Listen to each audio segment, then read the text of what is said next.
السلام علیکم ورحمۃ اللہ وبرکاتہ۔ نماز دین کا اہم ترین رکن ہے، مگر دنیا کی گہمہ گہمی میں ہم نے نماز کو کما حقہ پڑھنا چھوڑ دیا۔ نماز کے سلسلے میں نبی کریم صلی اللہ علیہ وسلم سے بے شمار جہاں پر ثواب کی احادیث منقول ہے، وہیں پر نماز کو صحیح انداز میں اور صحیح طریقے سے نہ پڑھنے پر بڑی وعیدیں نبی کریم صلی اللہ علیہ وسلم سے منقول ہے۔ سیدنا حضرت ابو ہریرہ رضی اللہ تعالیٰ عنہ فرماتے ہیں کہ بعض مرتبہ ایسا ہوتا ہے کہ آدمی 60 سال تک نماز پڑھتا ہے اور اس کی نماز قبول نہیں کی جاتی۔ سوال کیا گیا کیوں؟ تو آپ نے فرمایا کہ لا یتم رکوعہا ولا سجودہا، کہ وہ رکوع اور سجدہ مکمل طور پر نہیں کرتا، یعنی سنت طریقے پر وہ نماز ادا نہیں کرتا ہے۔ حضرت عمر رضی اللہ تعالیٰ عنہ فرماتے ہیں کہ بعض مرتبہ آدمی بچپن سے لے کر بوڑھا ہونے تک نماز پڑھتا رہتا ہے مگر اس کی ایک رکعت بھی قبول نہیں کی جاتی ہے۔ پوچھا گیا کیوں؟ کہا اس لیے کہ وہ رکوع اور سجدوں کو اور نماز کو صحیح انداز میں نہیں ادا کرتا ہے۔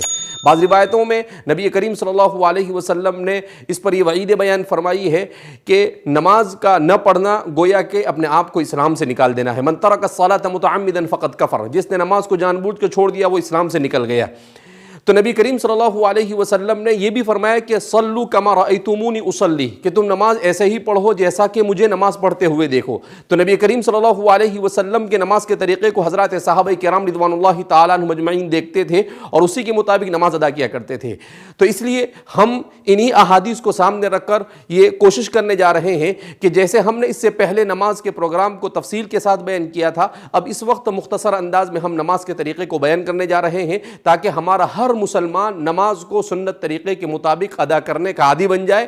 جب ہم نماز سنت طریقے کے بعد ادا کرنے پر عادی ہو جائیں گے تو اللہ کا وعدہ ہے ان الصلاۃ تنہی عن الفحشاء والمنکر، کہ نماز بے حیائی سے اور برائیوں سے روکتی ہے۔ تو وہی نماز بے حیائی اور برائی سے روکتی ہے جس کو خشوع اور خضوع کے ساتھ پڑھا جاوے، جس کو سمجھ کر پڑھا جاوے، جس کو نبی کریم صلی اللہ علیہ وسلم کے بیان کردہ طریقے کے مطابق پڑھا جاوے۔ تو آئیے ہم جانتے ہیں کہ نماز کو سنت کے مطابق کیسے پڑھا جائے۔ سب سے پہلے جب ہم نماز شروع کریں گے تو ہمیں سب سے پہلے اپنی نماز کی تعیین کرنی ہوگی، یعنی نیت کرنی ہوگی کہ ہم کون سی نماز ادا کر رہے ہیں۔ ہم فرض نماز ادا کر رہے ہیں، سنت نماز ادا کر رہے ہیں، اور پھر اس کے بعد اس لیے کہ حدیث پاک میں آتا ہے انما الاعمال بالنیات، اعمال کا دار و مدار نیت پر ہے۔ تو آدمی کو سب سے پہلے وضو، اس کے بعد وضو کو اچھی طریقے سے وضو کرنا ہے، اور وضو کے بعد نیت کرنی ہے، اور نیت کے بعد نماز پڑھنی ہے۔ تو نماز کے لیے جب آدمی کھڑا ہو تو سب سے پہلے جب وہ کھڑا ہو تو اس کے پاؤں کی کیفیت کیسی ہو، وہ اپنی طبیعی حالت پر چھوڑ دے۔ نہ اسے بہت پھیلانے کی ضرورت ہے اور نہ اسے بالکل ملانے کی ضرورت ہے، بلکہ اسے طبیعی حالت پر چھوڑ دیا جاوے۔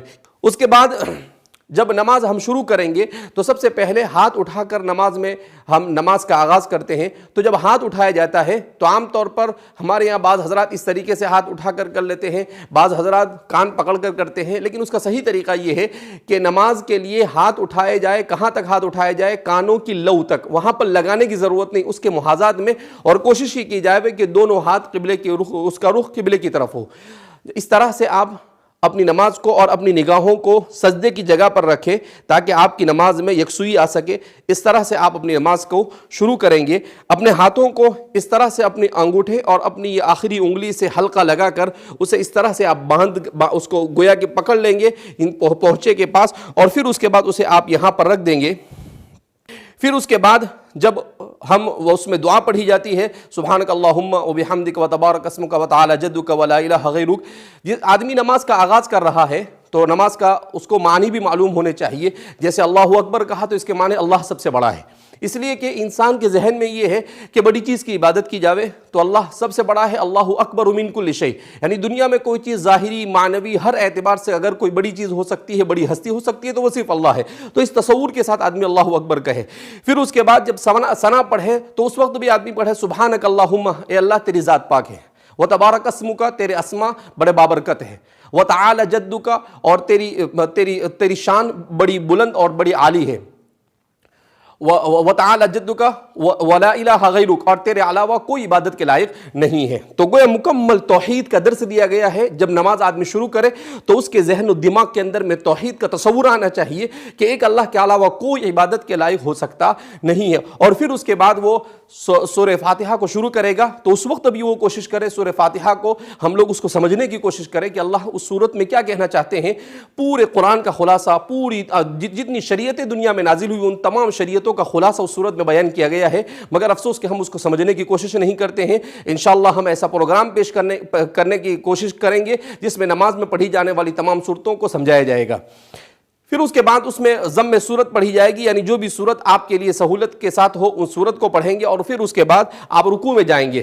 تو رکوع میں جانے کا طریقہ یہ ہے کہ جیسے ہی آپ فارغ ہو گئے، پھر اس کے بعد اللہ اکبر کہتے ہوئے اسی تصور کے ساتھ کہ اللہ سے بڑھ کر کوئی ہستی نہیں ہو سکتی ہے، آپ رکوع میں جائیں گے اور کوشش یہ کریں گے کہ آپ اپنا پورا وزن انگلیوں پر لے آئیں گے۔ تو اس سے ہوگا یہ کہ نبی کریم صلی اللہ علیہ وسلم نے سجدے کا طریقہ یہ بیان کیا ہے کہ آدمی کی پشت اور آدمی کا پیچھے کا حصہ اور آدمی کا سر یہ بالکل ایک لائن میں ہونا چاہیے۔ سمیع اللہ لمن حمیدہ کہہ کر آپ کھڑے ہوں گے اور آپ کی نگاہ سجدے کی جگہ پر ہوگی۔ سمیع اللہ لمن حمیدہ، اس کا معنی کیا ہوتا ہے؟ سمع سن لیا، لمن حمیدہ اس نے جس کے لیے حمد کی گئی، یعنی ہم نے اللہ کی تعریف کی اور اللہ نے ہماری تعریف کو سن لیا۔ تو اس معنی کے استحضار کے ساتھ جب ہم نماز پڑھیں گے تو ہماری نماز میں جان پیدا ہوگی، اور یہی نماز ہمیں بے حیائیوں اور برائیوں سے روکنے کا سبب بنے گی۔ پھر اس کے بعد ہم اللہ اکبر اسی اللہ کی ہستی کے عظیم ہستی کے تصور کے ساتھ اللہ اکبر کہتے ہوئے ہم سجدے میں جائیں گے، جو نماز کا اہم ترین رکن ہے۔ سجدے کا طریقہ یہ ہے کہ سجدے میں سب سے پہلے تو یہ کہ کھڑے ہونے کے بعد آپ سجدے میں کیسے جائیں۔ عام طور پر بڑی غلطیاں ہوتی ہے اس میں، بعض حضرات اس طریقے سے پہلے اپنے ہاتھ ڈال لیتے ہیں، بعض حضرات ایسے بیٹھ جاتے ہیں اور پھر اس کے بعد سجدہ کرتے ہیں۔ تو اس کا صحیح طریقہ یہ ہے کہ آپ جیسے کھڑے ہیں ایسے سیدھے ہی آپ نیچے آئیں گے، اور نیچے آنے کے بغیر کسی سٹاپ کے اور بغیر کسی رکے ہوئے آپ سجدے کے اندر میں چلے جائیں گے۔ اور جب سجدے میں جائیں گے جیسا کہ ہم آپ کو کر بتاتے ہیں،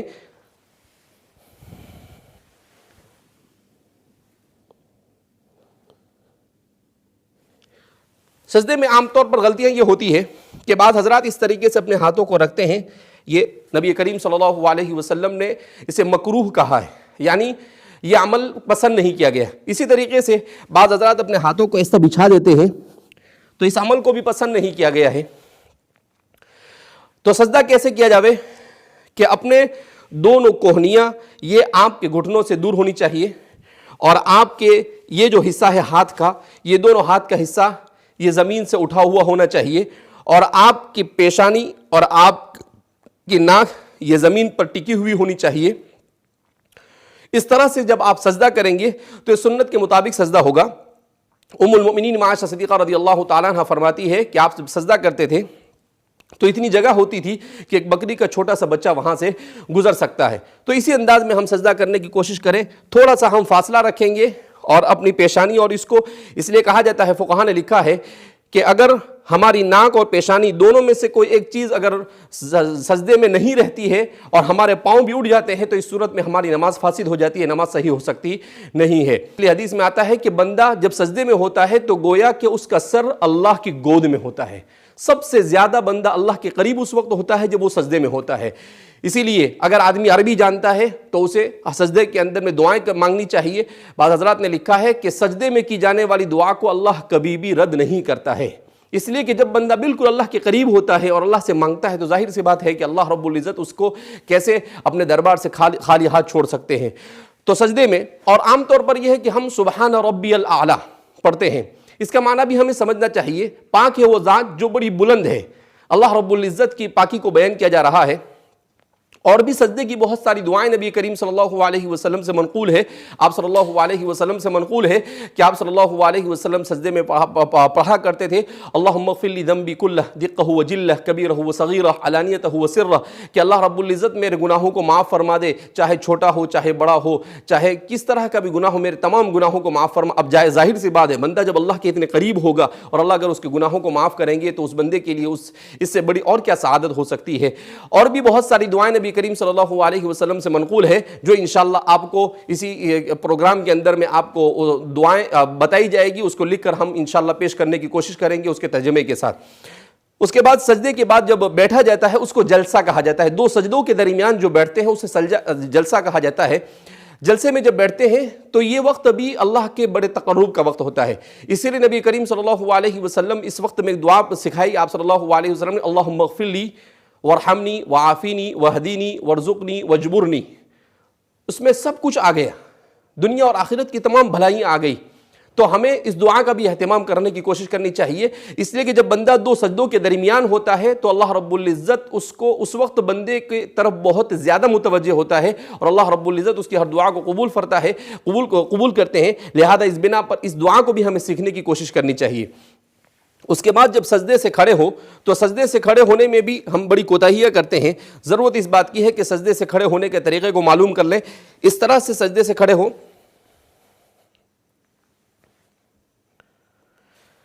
بہت سارے لوگ جب سجدے سے کھڑے ہوتے ہیں تو بعض مرتبہ ہاتھ سے سہارا لیتے ہیں۔ ٹھیک ہے، اگر آدمی بڑی عمر کا ہے، اسے کوئی تکلیف ہے، کوئی عذر ہے تو وہ کر سکتا ہے، لیکن جن کو کوئی عذر نہیں ہے انہیں تو سجدے سے سیدھا اسی طریقے سے کھڑے ہو جانا ہے۔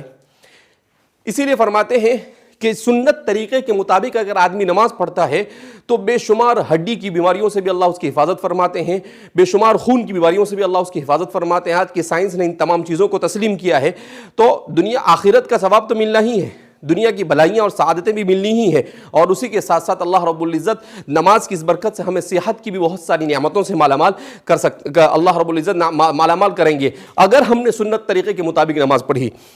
تو اس طرح سے جب سجدے سے کھڑے ہو تو بالکل سیدھے کھڑے ہو جاوے، اور پھر اس کے بعد جب ہم قاعدے میں بیٹھتے ہیں تو ہمیں اپنا ہاتھ بعض مرتبہ بعض لوگ یہاں پر رکھتے ہیں، بعض یہاں رکھتے ہیں، اسے اس کی حالت پر درمیان میں چھوڑ دیا جاوے، اور اس طرح سے کیا جاوے کہ اشہد ان لا الہ کے وقت انگلی کو اٹھائے۔ بعض مرتبہ ایسا ہوتا ہے کہ بعض لوگ بہت اوپر اٹھا لیتے ہیں، بعض لوگ بالکل کم اٹھاتے ہیں، تو اس کا صحیح طریقہ یہ ہے کہ اتنی اٹھائی جاوے کہ جتنا قبلے کی طرف اس کا رخ ہو سکے۔ قائد اخیرہ میں جب ہم بیٹھتے ہیں تو تحیات پڑھی جاتی ہے، درود شریف پڑھا جاتا ہے، اس کے بعد دعا پڑھی جاتی ہے۔ اس کے سلسلے میں احادیث میں آتا ہے کہ جو دعا اس وقت کی جاتی ہے اس کو بھی اللہ رب العزت قبول کرتے ہیں، لہذا آدمی کم سے کم ربنا آتنا فی الدنیا حسنہ وفی الآخرۃ حسنہ پڑھے اور اپنا دنیا کا جو بھی مقصد ہے اس کا تصور بھی کرے، تو انشاءاللہ امید کی جاتی ہے کہ اللہ رب العزت اس کی تمام تمناؤں کو پورا فرمائیں گے۔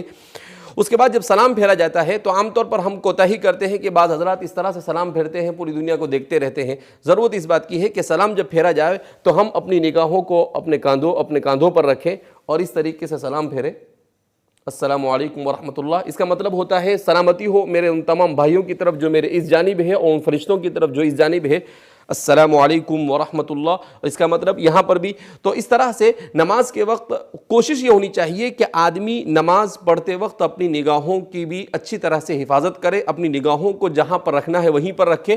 دعا میں بھی یہ ہوتا ہے کہ ہمارے یہاں پر عام طور پر جب دعا کرتے ہیں تو دعا میں بعض حضرات اس طرح سے اپنے منہ کو چھپا دیتے ہیں، بعض حضرات دعا میں، لیکن اس کا صحیح طریقہ یہ ہے کہ اپنے ہاتھ کو سینے کے سامنے رکھا جاوے اور اس طرح سے کھلا رکھا جاوے اور اللہ رب العزت سے مانگا جاوے، اور نماز کے بعد جو دعا کی جاتی ہے اللہ رب العزت ان دعاؤں کو قبول کرتے ہیں۔ نماز کے بعد بہت سارے اذکار ہیں، تسبیحات کا پڑھنا جس کی بھی بڑی فضیلتیں وارد ہوئی ہے۔ بہرحال ہم نے یہ کوشش کی ہے کہ مختصر وقت میں نماز کے جامع طریقے کو آپ حضرات کے سامنے بیان کیا جاوے۔